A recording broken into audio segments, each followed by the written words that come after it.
noite a todos. Que alegria estar junto de todos vocês. Continuando vendo a casa cheia de amor, cheia de alegria, cada vez mais sintonizadas com os irmãos, cada vez mais nós conectados com o alto. E aqui nos colocamos a serviço do bem. Que a gente consiga, todas as quartas-feiras, mantemos essa tradição de tirarmos esse tempo para nos conectar com o alto. Quão é importante, diante de todas as nossas turbulências, dificuldades, os desafios que a gente tem na vida, que a gente consiga separar um momentinho da nossa semana para se equilibrar, para pedir essa ajuda, se conectar e ganhar forças para vencer esses desafios. Antes de eu fazer a nossa harmonização de abertura, eu queria convidar o nosso irmão Azevedo, ele tem alguns recados administrativos da casa para passar, e aí eu faço a nossa abertura. Irmãos, boa noite.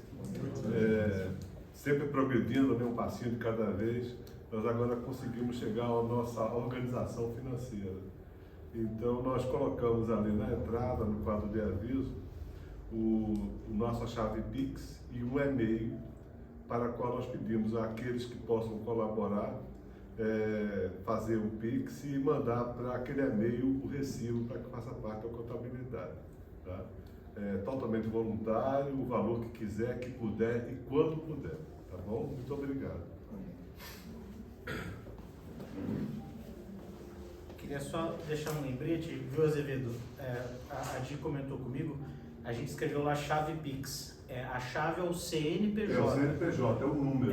A gente vai depois escrever no papel que é o CNPJ, que eu sei que pode ser o celular, e-mail, tem uma chave gerada também, só para ficar claro lá que é o CNPJ da Casa da Cruzada dos Militares Espíritas, tá? Então eu vou pedir a todos nesse momento que se desejarem, que fechem os olhos, que a gente comece a se colocar em conexão com Jesus. Equilibrar os nossos pensamentos, que a gente deixe fora desse ambiente, nesse momento, todas as nossas aflições, que a gente foque na nossa cura interna e na nossa iluminação, pedindo nesse momento a Jesus, a seus trabalhadores do bem, a Maurício, regente dessa casa, e a todos os espíritos que de boa vontade nos auxiliam e nos acompanham, que abençoe essa palestra da noite, que nós possamos levar todas as bem-aventuranças e as alegrias deixadas em nossos corações também para os nossos lares. Aceitando a luz do Evangelho na consciência e no coração, somos de imediato promovidos à condição de cooperadores do divino pomicultor no campo imenso da vida. Atende enquanto é hoje o ciclo de trabalho que te coube no imenso pomar da vida. E guarda a certeza de que teu suor e do teu carinho na lavoura do eterno bem nascerá em teu favor o celeiro de alegria e vitória, com que te enriquecerás no abençoado amanhã. Graças a Deus. E ficamos então com a palestra do nosso irmão Yasbeck.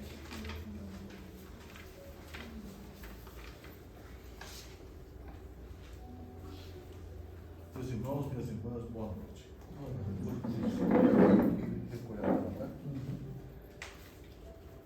Nós temos uma sequência nas nossas palestras e priorizamos. Consegue escutar bem aí no fundo? E priorizamos nessas palestras exatamente o Evangelho. É muito interessante, porque quando nós paramos para estudar a Bíblia, né?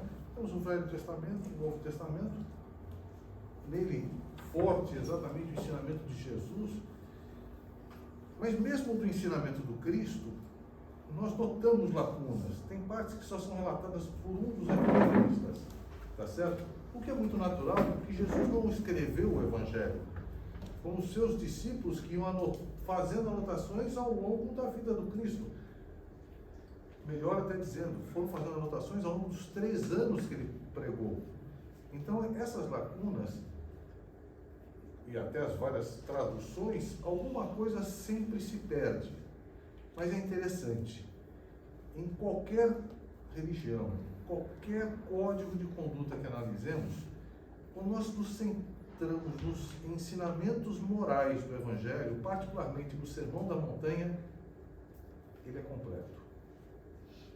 Interessante, em poucos versículos, se nós pegarmos de todo o Evangelho, de todo o Novo Testamento, menos de 10% vai ser exatamente a parte moral.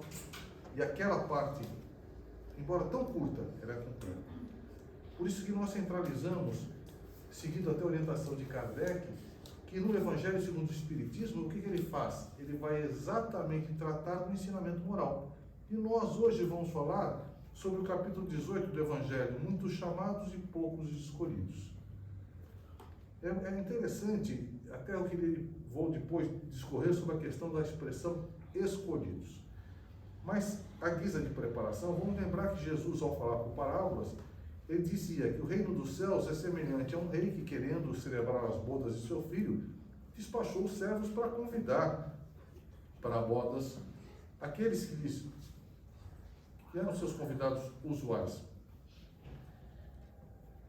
E ele disse: preparei meu jantar, fiz matar os bois e todos os cevados, tudo está pronto, vinde às bodas. E os convidados não aceitaram, sendo que as bodas eram a principal festa familiar da comunidade judaica daquela época.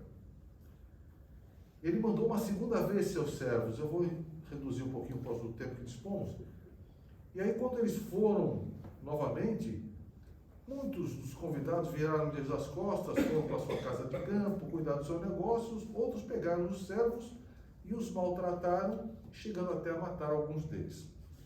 Então o rei, tomado de cólera, manda punir os convidados e manda seus servos às encruzilhadas para que convidem a todos que acorrem a festa de bodas do rei.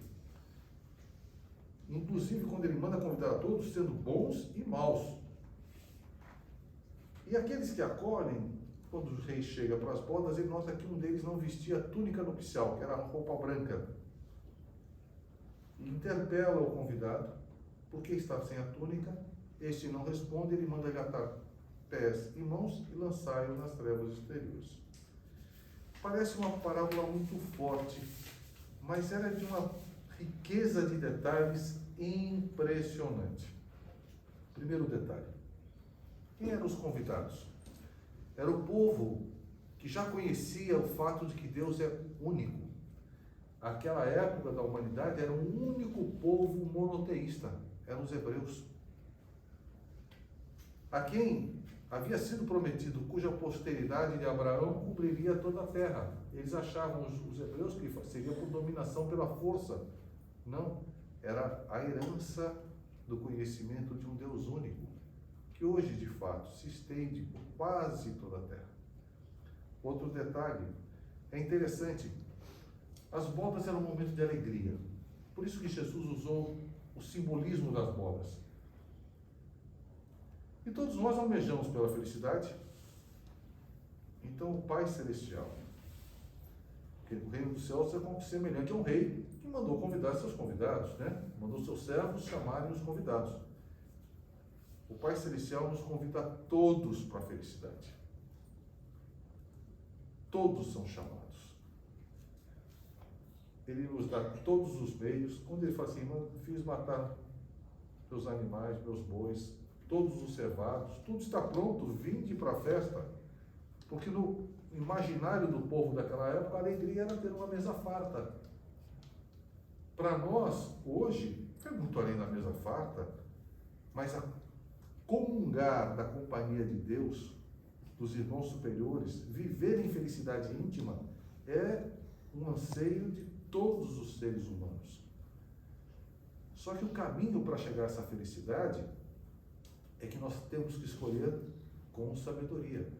Então o Pai nos deu o planeta, o corpo físico, os amigos, o ensinamento, a religião, os exemplos, a saúde, o trabalho, o tempo. Ele preparou tudo. Vinde às bodas. Mas embora haja muitos chamados, poucos são os escolhidos. Então não adianta eu também apresentar e dizer: Senhor, Senhor, quero entrar no reino dos céus, mas eu não visto a túnica nupcial. Ou seja, eu não me ilumino por dentro. É muito interessante esse conceito. A palavra escolhidos que eu comentei é uma que merece reflexão. Nós temos a noção, pelo linguajar humano, que escolhido é o seguinte: eu gostei daquele vaso porque é o mais bonito, então ele é escolhido. Perante a sabedoria infinita de Deus, a escolha é a consequência natural do cumprimento das suas leis. Então, muitos são chamados a comungar da felicidade junto de Deus. Mas a gente fica na dúvida. E é interessante esse mecanismo divino, porque nós enxergamos o carro, a bolsa, a carteira, mas não enxergamos Deus. E aí é o valor da fé. Quando Jesus curava alguém, quando alguém conseguia uma graça, ele dizia: a tua fé te curou. Porque o Pai nos oferece tudo, mas há que ter olhos de ver e ouvidos de ouvir. Temos que aprender a ler pelas leis da natureza e enxergar a sabedoria divina que está por trás. E uma vez compreendida essa lição, cabe nos decidir: vamos ao festim de bodas ou não? Mas espera aí, eu vou ter que levantar cedo no sábado para distribuir cesta básica? Não quero mais. Tá certo? Não, mas vem cá, vamos ter que ficar vindo fazer costura aqui para a criança parar, eu não quero mais. Não vou ter que arrumar o lar de crianças e colocar porta nos armários? Então não, dá muito trabalho. Vamos pintar a parede então? Piorou. O convite para o festim de bodas está exatamente em imitarmos aquilo que Deus faz por nós. Deus trabalha por nós constantemente. Nos dá aquilo que a Igreja Católica chama de uma maneira muito poética e muito feliz de anjos da guarda. Não só, não. São vários. São vários. Eles devem ter uma paciência com a gente. Porque eu conto o caso, nós damos trabalho para eles, viu? Não é fácil, não. Não deve ser fácil ser anjo da guarda. Porque eles se esforçam um bocado e olha que a gente não se emenda. Ainda bem que tem, né? Só que com isso, nós vamos caminhando, temos todos esses amigos ao nosso lado, dando o exemplo do reto proceder. Só que o ser humano, ele tem dúvidas, ele hesita. E ele chega e fala assim: mas eu vou abrir mão? Mas será que eu devo?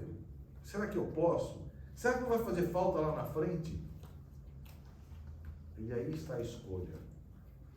Os escolhidos são aqueles que optaram por seguir a vontade de Deus.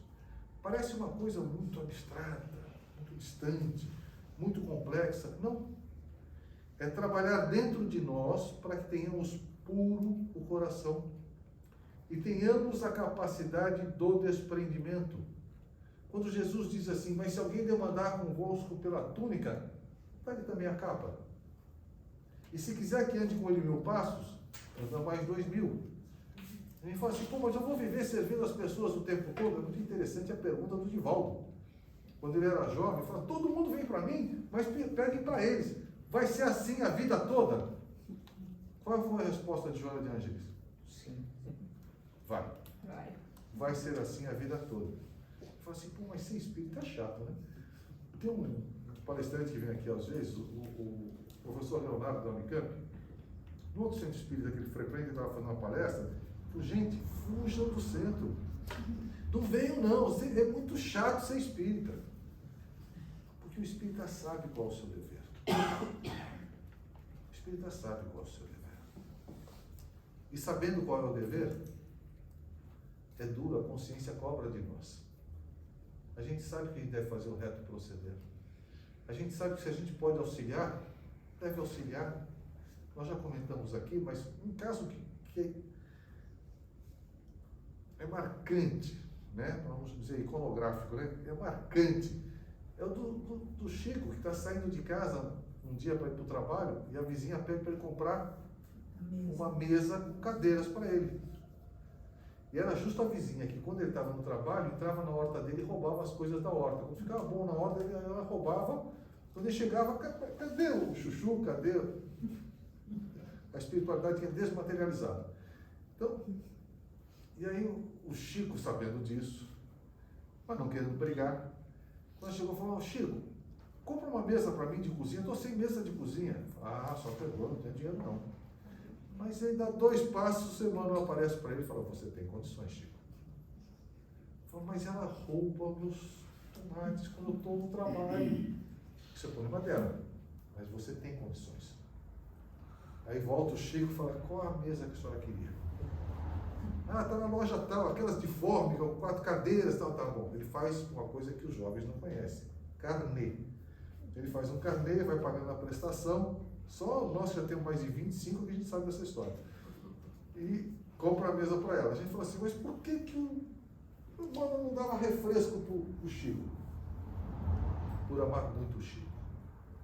Por amar profundamente o Chico.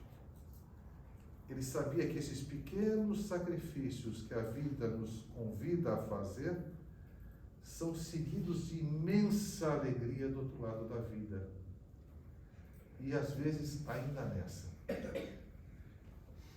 Cada um de nós que sai do próprio conforto em busca do próximo encontra a própria felicidade.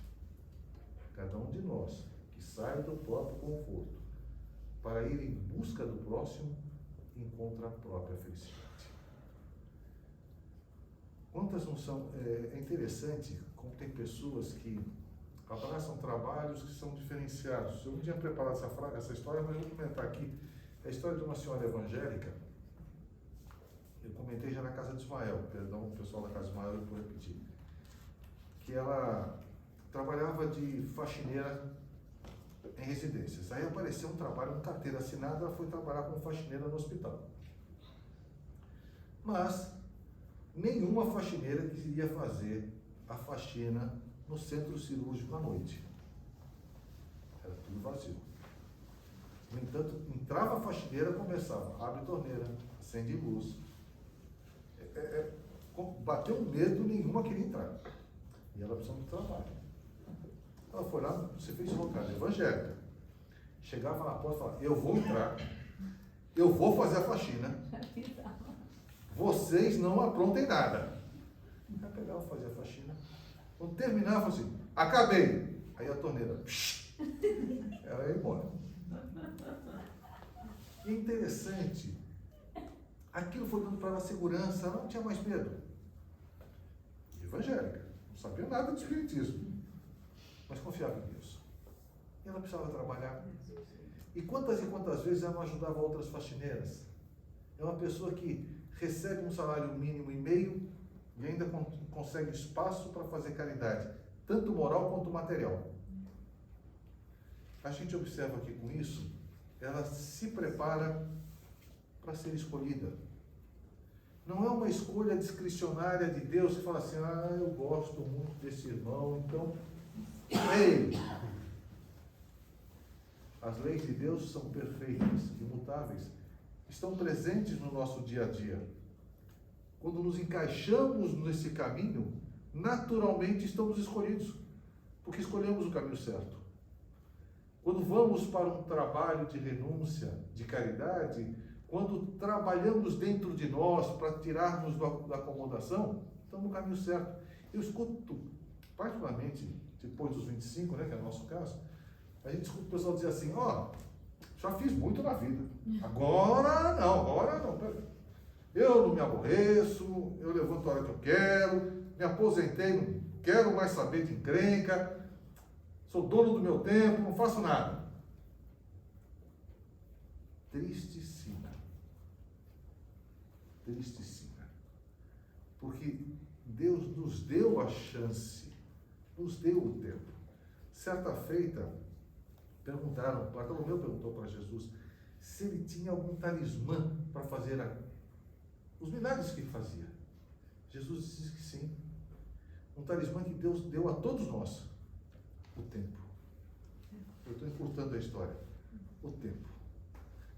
5 minutos bem conversado com aquela pessoa que precisa, às vezes salva uma vida. Quantas e quantas oportunidades nós não temos de estender uma palavra de apoio, às vezes até acalmar uma pessoa. Eu me lembro uma vez que um caixa de supermercado, peço desculpas, sempre fui espírita marca-traque. E continuo sendo, eu não melhorei não. Mas quando eu era mais jovem, era mais marca-traque um pouco. Hoje sou um pouquinho menos marca-traque. E ele estava na fila de supermercado, aí eu precisei atender um filho, o cara de trás passou na frente. E nos deu uma resposta atravessada, etc. Eu estava naquela, brigo ou não brigo? Brigo ou não brigo? Quando ele fala assim, não brigo, eu falo assim, eu sou espírita. Não posso brigar. Mas a índole interior, né? Aquela fera que está dentro de nós, estava doido para arranjar um encrenca. Aí quando chegou no caixa, que eu estava naquele negócio, era exatamente véspera de Páscoa. A senhora do caixa, muito humilde, olhou assim e falou, perdoe, é Páscoa. Veja que levou ela 10 segundos, mas ela não perdeu a oportunidade de me fazer o bem. Ela estava no caminho dos escolhidos. Porque chamados somos todos. O Pai nos convida incessantemente ao trabalho do bem. E a felicidade, por isso que Jesus fala assim, não são todos que falam Senhor, Senhor, que entrarão no reino dos céus, mas aquele que faz a vontade de meu Pai. Se Jesus trabalha constantemente por todos nós, por que nós não podemos trabalhar um pouco mais? Separar um tempo, pôr na agenda e cumprir. Porque a verdade é, como nos ensina Joana de Ângeles, né? Que a disciplina antecede a espontaneidade. Se a gente falar assim, não, quando eu estiver com vontade, pode deixar que eu vou. Sabe quando é que vai? Nunca. Nunca. Agora a gente fala assim, caramba, assumi compromisso. Não queria ir lá, hoje tem um jogo de futebol. Toca ir lá na palestra. Tá bom, vai. Eu vou. Eu vou uma vez, eu vou duas, eu vou três. Chega um momento que o jogo de futebol já não é tão importante para nós, mas tomar um passe, encontrar os amigos, fazer um trabalho no bem, se torna mais feliz, mais alegre. Então a disciplina antecede a espontaneidade. Por isso que não tenhamos receio de assumir compromissos. Assumamos. Fala assim, se eu não conseguir cumprir, não consegui. Agora, se eu não assumir, eu já desisti antes de tentar. Então, assumamos compromisso. Trabalhemos no bem. Coisas pequenas que sejam, a gente pensa às vezes, então preciso achar um orfanato para fazer a caridade. Quantas e quantas vezes, quem mais está precisando da gente é nossa avó, nossa tia, nossa mãe. Quantas e quantas vezes, só o fato de às vezes chegar de manhã cedo e ajudar nossa mãe numa arrumação da casa, nossa esposa, quanto já não vale? Então, não percamos uma oportunidade sequer de fazermos o bem. É comum o pessoal fazer assim, não, vou fazer caridade. Pego, vou dar dinheiro. É válido. Mas de todas as caridades, o dar o recurso é o que deu menos trabalho. Assim, não, mas eu dei o dinheiro. Sim, é verdade. Mas quanto você deu de você? Quanto você deu do seu tempo, do seu conforto?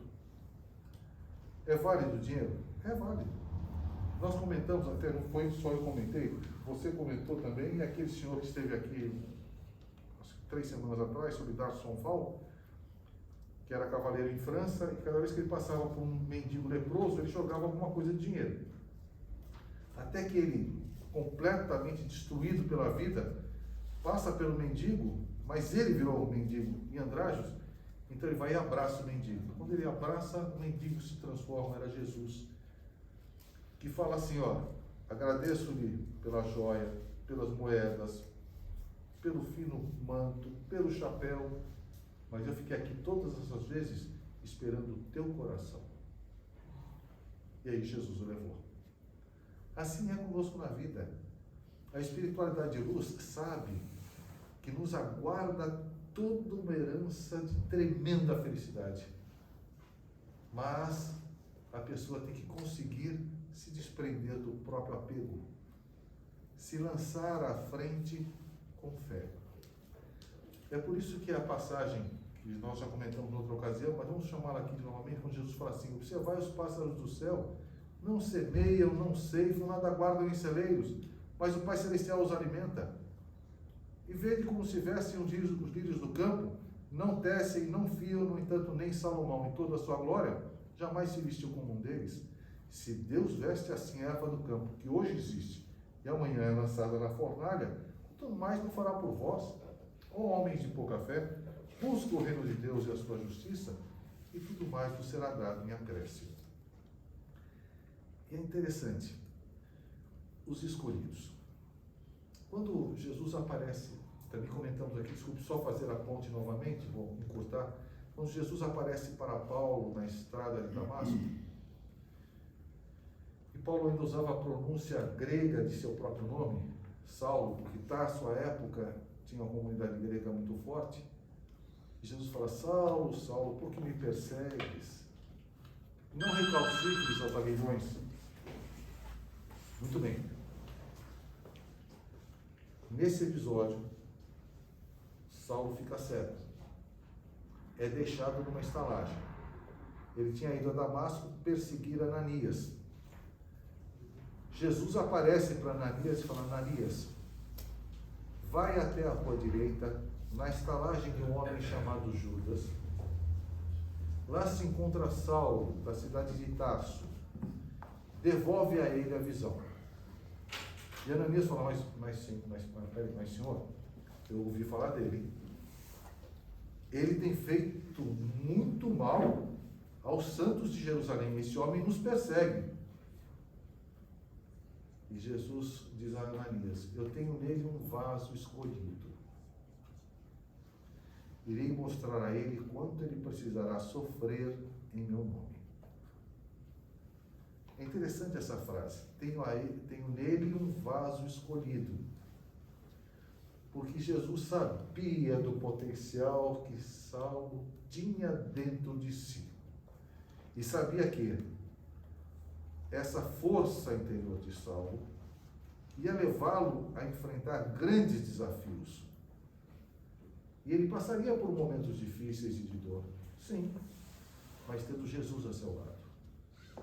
E aí a frase que Saulo depois vai testemunhar nas suas epístolas, quando diz: tudo posso naquele que me fortalece.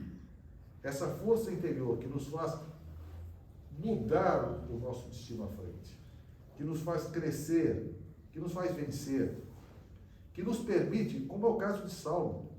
Saulo é, de todo o exemplo que eu conheço na história humana, o ser humano que mais evoluiu numa única encarnação. Ele sai de assassino, de perseguidor dos cristãos, que eram perseguidos só porque eram cristãos, porque ele achava que contrariava a lei de Moisés. E ele não pensava duas vezes em condenar à morte.